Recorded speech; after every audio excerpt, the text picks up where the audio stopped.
नमस्कार दोस्तों। अभिव्यक्ति की स्वतंत्रता आज एक चर्चा और बहस का मुद्दा बन गया है। 1934 में भी कुछ ऐसी ही स्थिति थी। तब डॉक्टर बाबा साहेब भीमराव आम्बेडकर ने बतौर वकील एक ऐतिहासिक केस लड़ा था। अदालत में आम्बेडकर के व्यक्त किए गए विचार आज की तारीख में भी लागू होते हैं। यह समाज स्वास्थ्य नामक एक पत्रिका के लिए लड़ा गया मुकदमा था। 20वीं सदी की शुरुआत में महाराष्ट्र के रघुनाथ धोंडो कर्वे अपनी पत्रिका समाज स्वास्थ्य के लिए रूढ़िवादियों के निशाने पर रहते थे। कर्वे अपनी पत्रिका में यौन शिक्षा, परिवार नियोजन, नग्नता, नैतिकता जैसे उन विषयों पर लिखा करते थे जिस पर भारतीय समाज में खुले तौर पर चर्चा नहीं हुआ करती थी। स्वस्थ यौन जीवन और इसके लिए चिकित्सा सलाह पर केंद्रित उनकी पत्रिका में कर्वे ने इस संवेदनशील मुद्दे पर निडरता पूर्वक चर्चा की। वो तर्क संगत और वैज्ञानिक बातें लिखते। लोगों की आम जिंदगी पर अत्यधिक धार्मिक प्रभाव वाले समाज के रूढ़िवादियों को उनके लेख से बेहद चिढ़ थी। इस दौरान उनके कई दुश्मन बन गए, लेकिन कर्वे निराश नहीं हुए। उन्होंने लिखने के साथ ही अपनी लड़ाई जारी रखी। तब भारत का राजनीतिक और सामाजिक नेतृत्व इतना मजबूत नहीं था कि वो कर्वे का पक्ष लेता और उनके लेखन का समर्थन कर पाता। ऐसे समय में बाबा साहेब आम्बेडकर कर्वे के लिए मसीहा बनकर सामने आए और उनके लिए अदालत में वकालत की।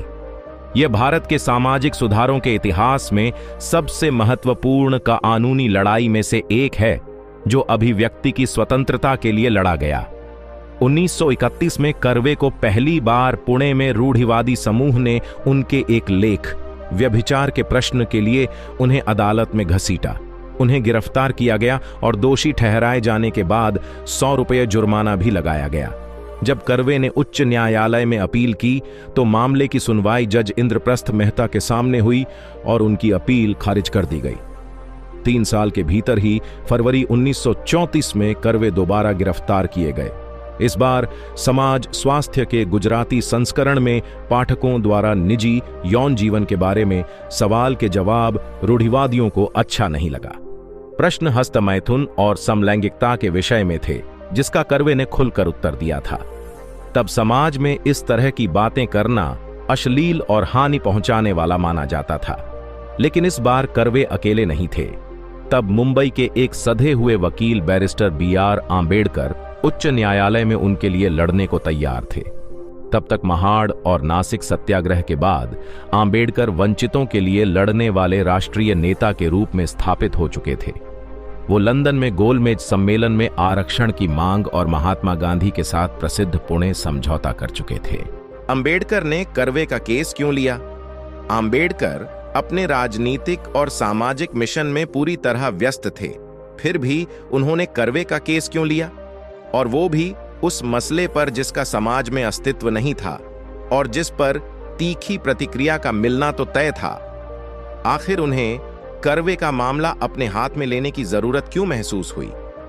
मराठी नाटककार प्रोफेसर अजीत दलवी ने आम्बेडकर के उसी कोर्ट केस पर आधारित एक नाटक समाज स्वास्थ्य बनाया है, जिसका पूरे देश में मंचन किया गया है। प्रोफेसर दलवी कहते हैं, आम्बेडकर निश्चित तौर पर दलितों और वंचितों के नेता थे, लेकिन वो पूरे समाज के लिए सोच रखते थे।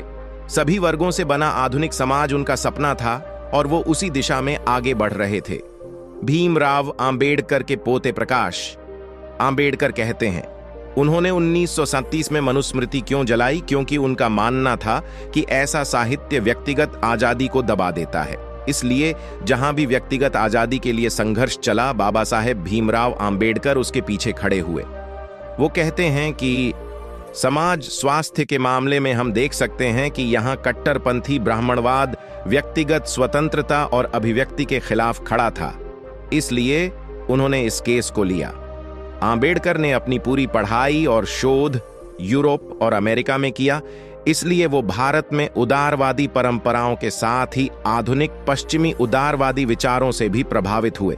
कर्वे के लेखों में उनका तर्कवादी विचार आम्बेडकर के लेखों और उनके कार्यों में भी साफ झलकता है।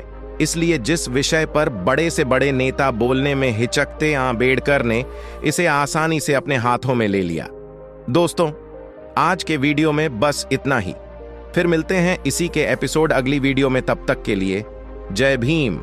अगर आप बाबा साहेब के जीवन से जुड़ी सभी छोटी बड़ी जानकारी जानना चाहते हैं तो हमारे YouTube चैनल को सब्सक्राइब जरूर करें। धन्यवाद।